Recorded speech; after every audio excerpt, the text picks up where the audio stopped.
Well, folks, it's Friday. You will notice that there's no Sabrina. So be warned, there's no Sabrina in this episode. She's actually not feeling that great at all, and so she's pulled out of today's episode. So you're stuck with me.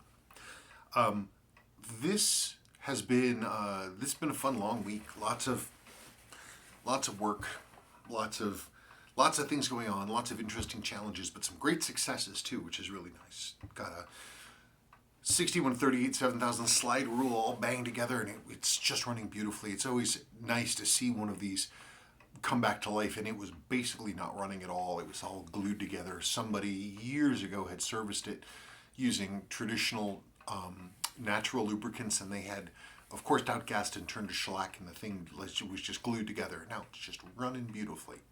One advantage of using those old lubricants that do that is they glue the watch together basically, and it can't run anymore. And so you get a situation where it preserves the pivots and all the other stuff. So you don't have it just running and running and running and running and running like you would with a synthetic lubricant, because they just outgas and go away, and the watch will still go. Natural stuff, boop, it's gone. So, Paul, your 6138 is just beautiful. Beautiful. It's running so nicely. Such great numbers. This week also, I did my yesterday's watch review today on the SLA025.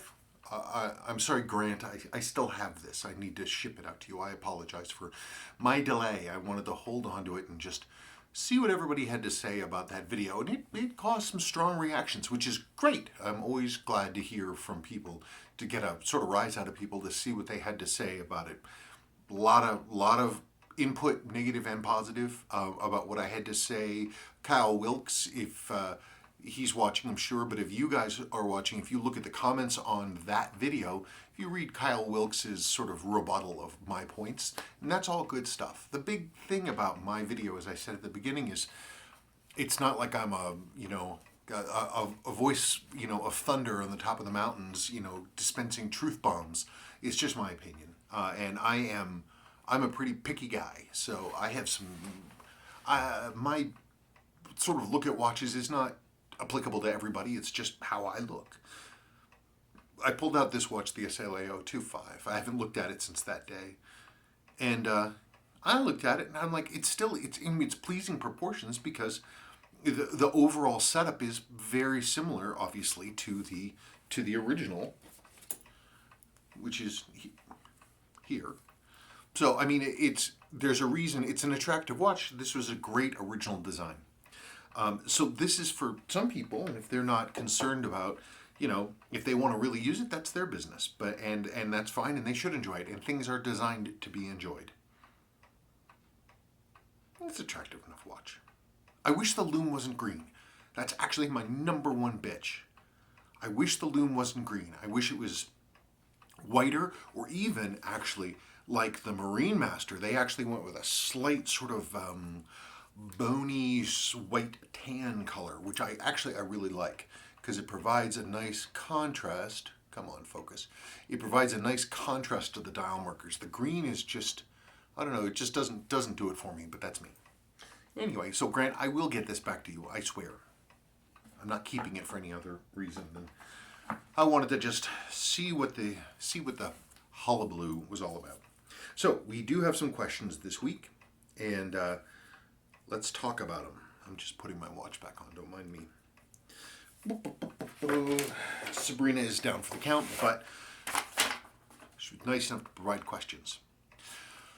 Oh, Todd Shuck, you and your questions. I always appreciate your input. Here's a question for your Friday Fun Facts video. What is driving up the costs of silver 6139s into nearly Speedmaster territory? The silver, well, here's a photograph of one.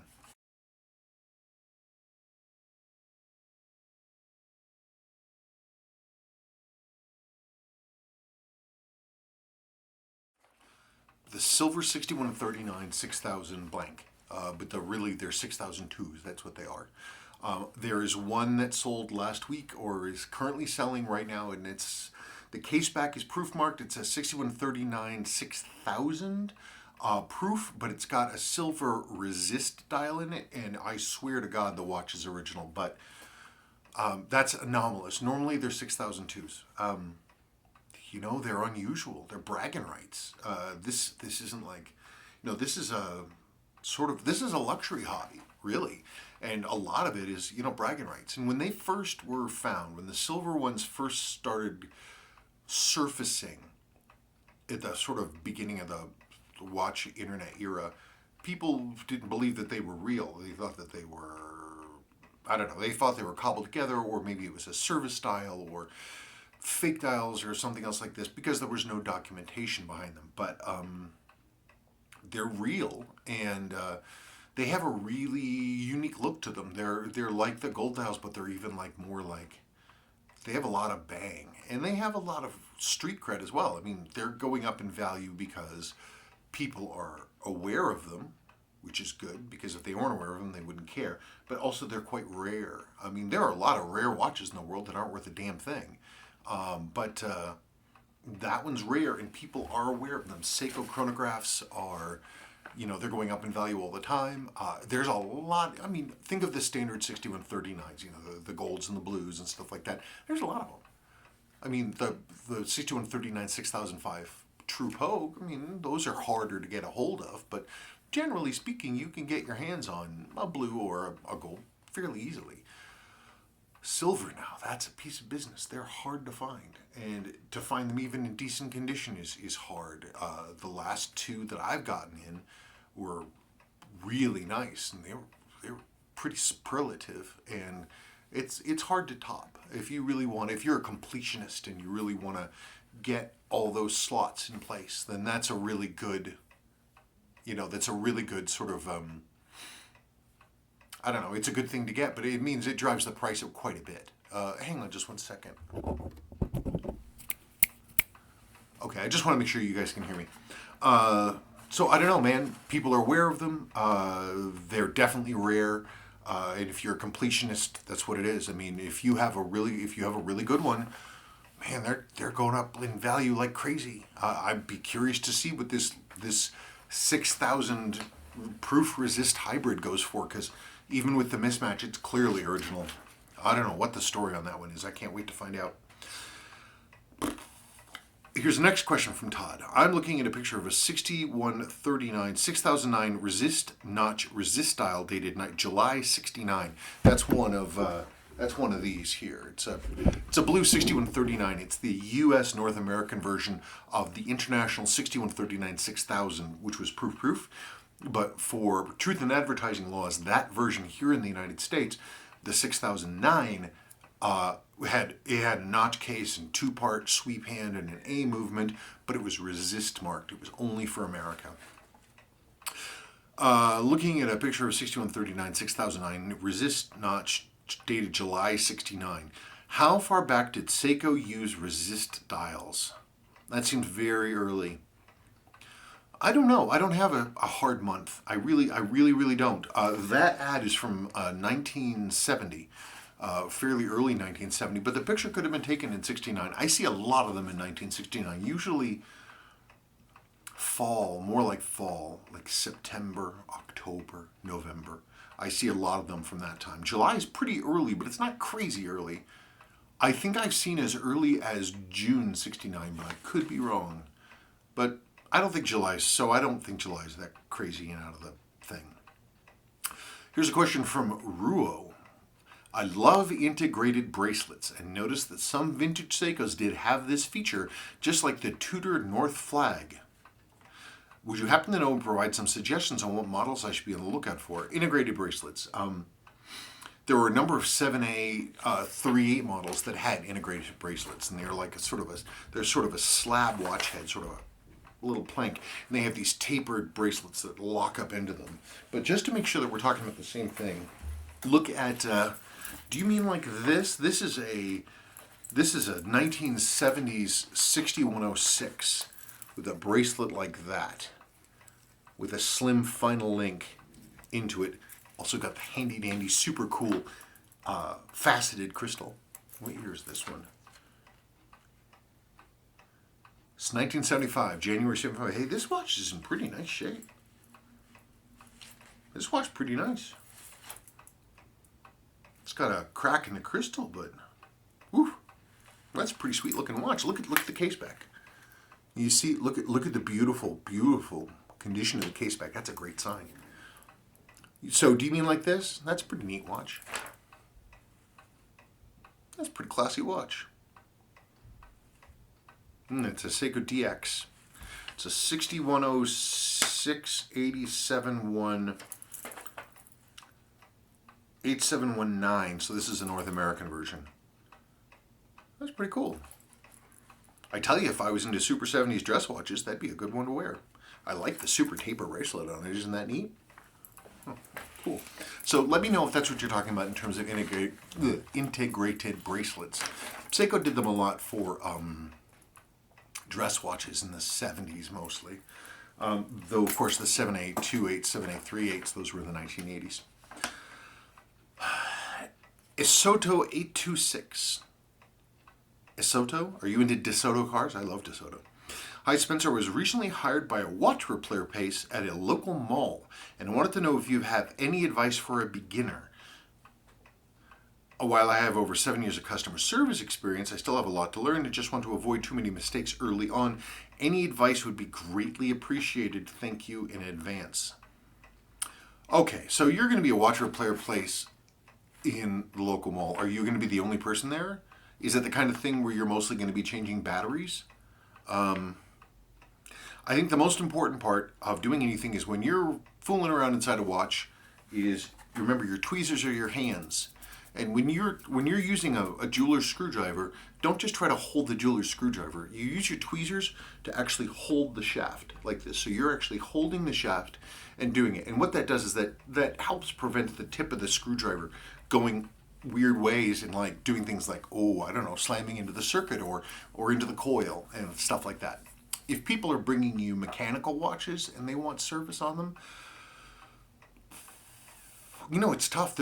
We lost, because of the quartz revolution starting in the 1970s, the sort of the watch industry generally, the watch repair industry specifically, sort of collapsed, and we lost 2 full generations easily of watch repair people. And so that sort of deep well of knowledge is not there anymore. We're building it, and a lot of people are moving into this, obviously, because there's a need for it. I mean, you have all these people with their watches, and they need repair, and I guess the biggest thing is to determine what kind of repairs you're going to be doing. If they're asking you to do like actual watch repairs, like of actual mechanical watches, that's real. You got to be real careful with that, because it's very easy to make terrible mistakes very quickly that have serious consequences. And a lot of these vintage watches, you can't get replacement parts for it. And so that's just something to be aware of. Know your limitations, and it sounds right now that you have a lot of them. So I would be extraordinarily cautious with everything you're going to do. I don't know. Go on eBay and find junk watch lots. Literally, find junk watch lots for whatever, $2, $3 or $5 or whatever. See what you can see. Take them apart and see if you can put them back together. Find literature on them, read them. But I mean, if you're in the mall, you're going to be a generalist. And the vast majority of things you're going to see are going to be battery replacements. People are going to say, well, can I go swimming with my watch? And unless you have a pressure tester, don't say that they can. I don't know. It's a serious learning curve, but you got to start somewhere. If you wait until you're ready, you'll never get anything done. That's what my dad used to say. What is that thing? I'm sorry, Paco VL46. What is that thing on the clock in the background? 3 question marks. Well, let's see. If I can do this without tipping everything over. Sit. There's a town on the north coast of California in Redwood Country called Gualala, and it actually has a really cool little beach. It's a strange little town. I think it's just a resort town, but it's really sort of sere and windswept, but it has this lovely beach with all this driftwood on it. This is, I believe, a piece of redwood that has been eaten at by shipworms. So I found this on the beach in Gualala. It's a chunk of redwood, and shipworms are they're kind of mollusk. They're a bivalve, but instead of being like a regular clam, and the clam lives inside its shell, it still has those two shells, but it uses them essentially as they're at the end. So you have the long naked clam body that looks now like a worm, and they have the two bivalve shells that they no longer live in. They use them as jaws to sort of nibble along, and that's what it is. That's what shipworm looks like. This is what used to eat wooden sailing ships alive. It's why they had to put copper on the bottom of them to keep the ship worms off. Toreadors, I think they were called. I just thought it was cool. I just thought it was a cool piece, and I love the beach, and I miss the water and the ocean, and so it reminds me of the beach, the water, and the ocean. I just think it's neat. Shipworms. Put this up here and hope that it doesn't fall over, which it very well might. There, sit. Yeah, I miss the ocean. Let's see. Michael Sands. This is a question about yesterday's watch review about the SLA025. Boy, did this video ever make me feel good about my SBDX001 Marine Master 300. Seriously though, I do love my MM300 and have since the day I bought it used 2 summers ago. I managed to score it just before the prices went crazy, especially now that I've worked out the perfect bracelet solution for my tastes. What's the perfect bracelet solution for your Marine Master? If you could let me know, that'd be great. I always liked the Marine Master. I've always had some hesitations about it, but basically from the very first, I liked it. The only thing that ever bugged me about the Marine Master at all, really, is the 4 lines of text on the bottom of the dial. I just think it looks a little busy, and I think Seiko was trying to sort of refer to how the Submariner looks, because it's got those lines, multiple lines of text on the bottom, and I think Seiko was going to that. The new SLA019, which is a limited edition Marine Master version that has the X on the dial, and the sweep hand is gold. I will insert a picture of that watch right here.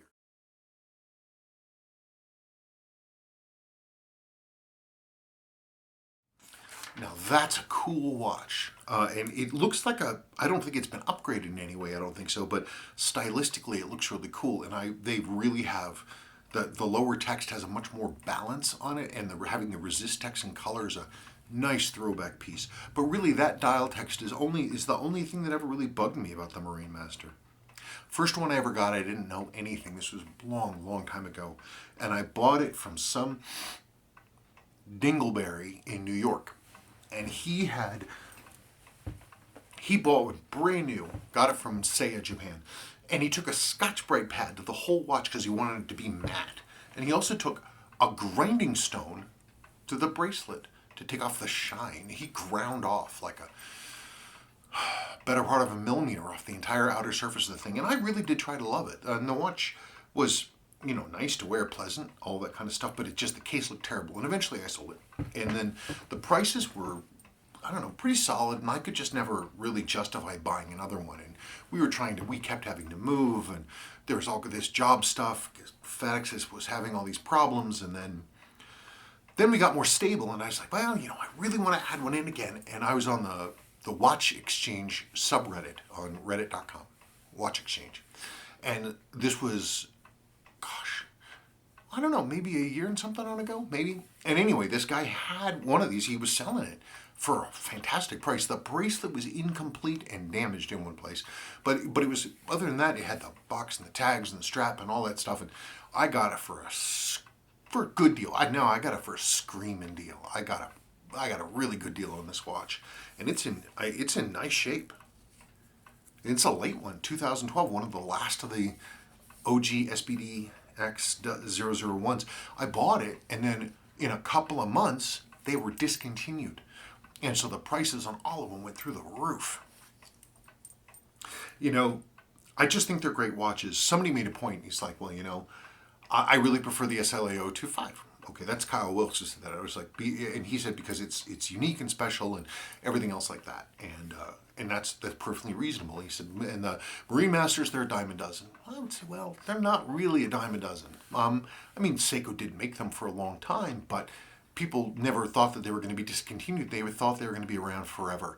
And the thing that happens with something when you have an item that people think is common and that is going to be around forever is they don't necessarily take care of them or preserve them, and they end up getting lost. And then all of a sudden everybody looks around and they're like, hey, wait a minute, where'd they all go? And then they start going up in value because they were common and everybody saw them, everybody's aware of them, and everybody wants them. And so, I don't know, it kind of cuts both ways. So, you know, the Marine Master was, I'm looking at it, it seems to me to be Seiko's last true higher end mass production unique watch to me. That's my feeling about it. It's like the last great non-fashion watch true diver. I mean, there were guys when these first came out and they wore them constantly. Hang on just one second. Sorry about that. They were a true tool watch, and Seiko produced them to be their own thing. And yes, they have a lot of, obviously their design heritage started with the 6159, and Seiko took it, they kind of did their own things with it. They weren't trying to copy their design heritage, they referred back to it, but they kind of did their own thing. But then the thing that they did that I really admired, they just cranked them out. They cranked them out for a really long time, which is nice, you know. And they got used as true divers, and for that, I definitely salute them. And it seems like Seiko's going away from that, but I don't know. There's the new SBDC 063. That's Seiya Japan has them, and they're a blue dial and they're a slightly smaller case. And I'm really kind of on the fence about thinking about maybe getting one of those, because maybe it'd be nice to have sort of a more wearable version of the pure 6159. Because really, in a lot of ways, the Marine Master is its own thing. You can see the 6159 lineage if you look at the side, but at the front, looking at the front, it kind of is its own thing. The dial is smaller, the rotating ring is thicker, it has more depth. It's related, but it's not the same thing. I'm blabbering. Normally, I would have some counterpoint with me, but I don't. Euros Skepanovic. I am in love with my SLA019. Watch with 100 looks depending on the light. Yeah, I'm serious. I mean, let's look at that again.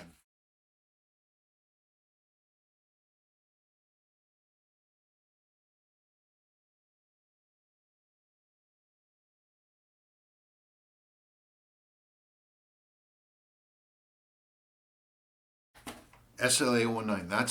That's a pretty cool watch. I'm sorry it's limited edition. I'm not sure about the gold sweep, but the rest of it I like, and I love the dial text. I think that's pretty cool.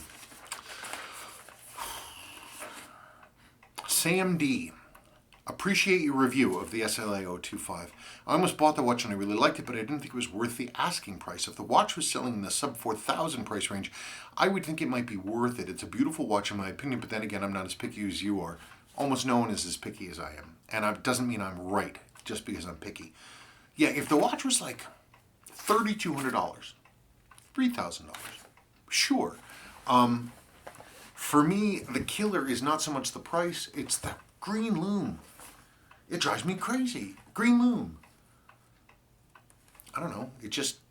But again, that's me. I'm just weird and picky, and that's the way that it is. If it was cheaper and it had like this style lume, which is a faintly sort of tannish bone white, that would be great.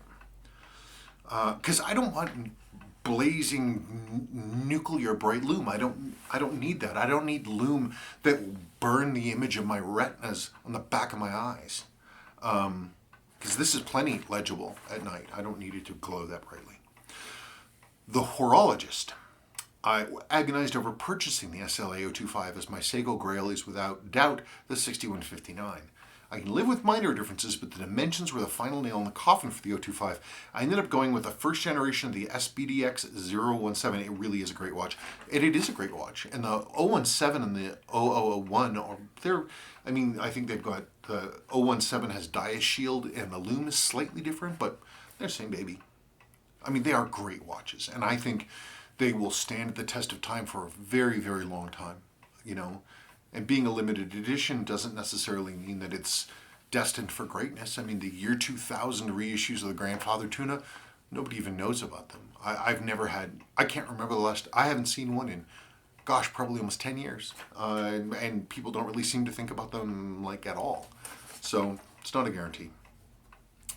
Huang CJZ, good point about the SLA025 being a reskin of the Marine Master. As you say, the similar proportions seem to indicate that this is the case.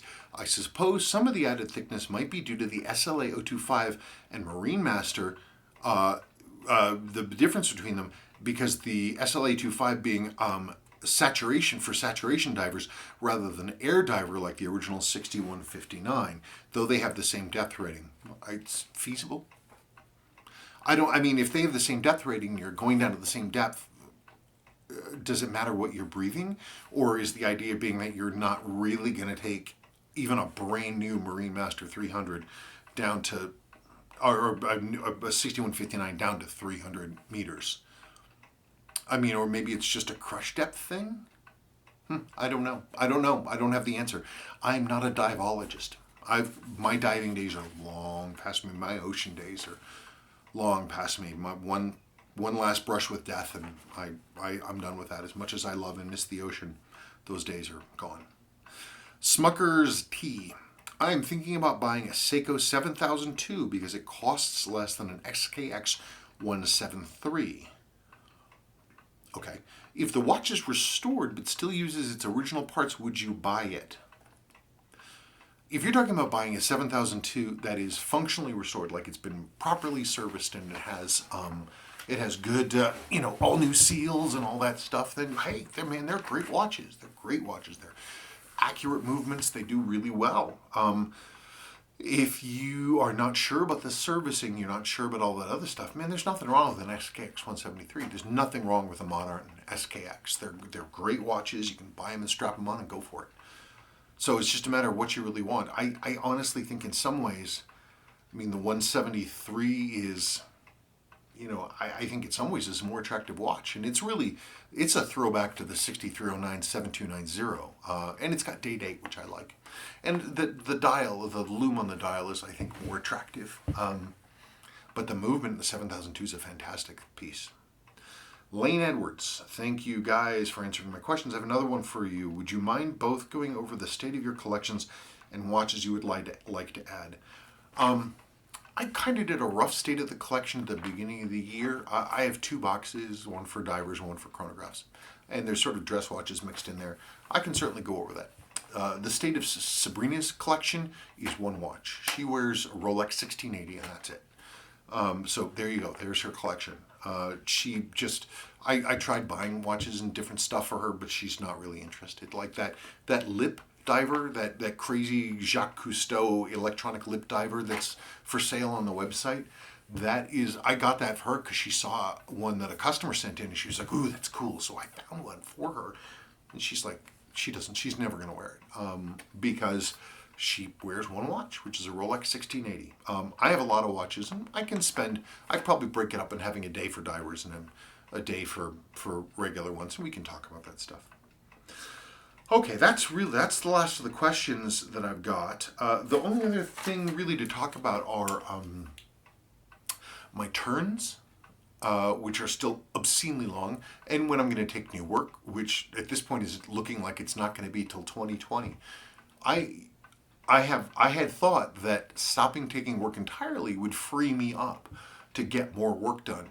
It seems to, like every other move I've ever made, from changing my rates to increasing my turnarounds, I kept hoping that something would stem the tide of work coming in, and every time it's just brought more work in. You'd think that stopping taking work altogether would free up time for me, and it hasn't.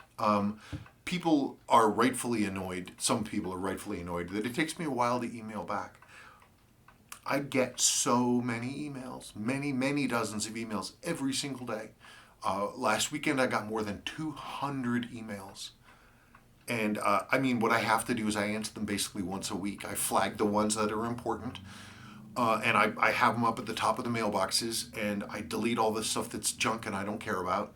Not like actually like important inquiries, but like, update emails from companies and stuff like that. But all the people who want to send in work or have questions of this stuff, for me, when I have to finally go through and do an email day once a week, it's the majority of a day. Like I'm blowing a day. I used to, because I'm not taking work anymore, I thought, well, hey, I'm going to get a day back because I'm not going to be doing evaluations. Oh, well, that day is now spent answering emails. And I feel badly that I can't get to people more quickly. I can't answer the emails as they come in because I'd never get anything done. Because I get so many in. I'm so busy, and it's just me. So all of my turns just keep getting longer. There are people that I said, hey, it's going to be 11 months, and they're on 19 months now. I mean, it's ridiculous. It's untenable. And it's a terrible situation for them. I can't go any faster. I'm going as fast as I can, but the turns are getting longer and longer and longer. And I haven't brought in a new job in 10 months. Just because I'm buried with all kinds of different little things, little minutia, and all this other stuff that's going on. So if you want to know where you are in line, just write and ask, hey, where am I? And I will tell you eventually when I get to an email day. If you are out of time or you are out of patience, write me. I will send you your job back. And I'll give you recommendations for other people to go to. I don't expect you to wait forever. And I know that, your watches have been here for a long time, but there's a thing called the sunk cost fallacy. Oh, well, I waited this long. Man, if you're out of patience, you're out of patience. Yeah, you waited this long, but you thought it was going to be 11 months. Well, it's not 11 months now. It's 15 months or 17 months or 19 months. If you're out of patience, grab your stuff and go, man. Don't fall prey to the sunk cost fallacy.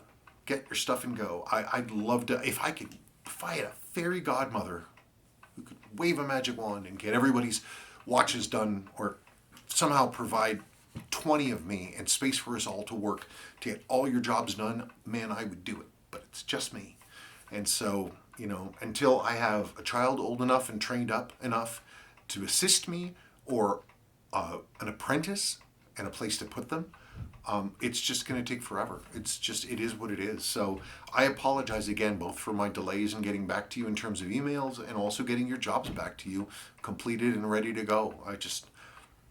I'm just up against it, and I'm hideously overworked, and frankly, I'm a little burned out.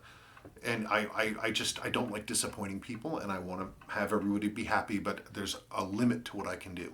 So if you're out of time and if you're out of patience, please take your job back. Please take your job back. I don't want to be having people sitting there tapping their foot. If you want your job back, man, get it. That's it. It's another week. Hopefully Sabrina will feel better next week and she'll be able to come back and read questions. But she's not doing so hot right now. And I don't know. That's really about it. I guess thank you so much. And Grant, I will get your SLA025 back to you. And Paul, I will get your slide rule back to you because that's done. And I don't know. That's it. That's really about it. Happy spring. Not much else really going on. Really am thinking about the SBDC 063 though. My only question is, again, the green loom. I'm looking at it. The green loom and the lowish plots. I like the case size. I'm looking at it, I'm like, well, and I have a complete set of Marine Master hands. I was like, I could get one of those SBDC 063s in, and I could put Marine Master handset on it. I was like, that would look pretty kick-ass. Maybe, maybe not. All right, we'll see. Keep your questions coming. Thank you so much. Have a great weekend.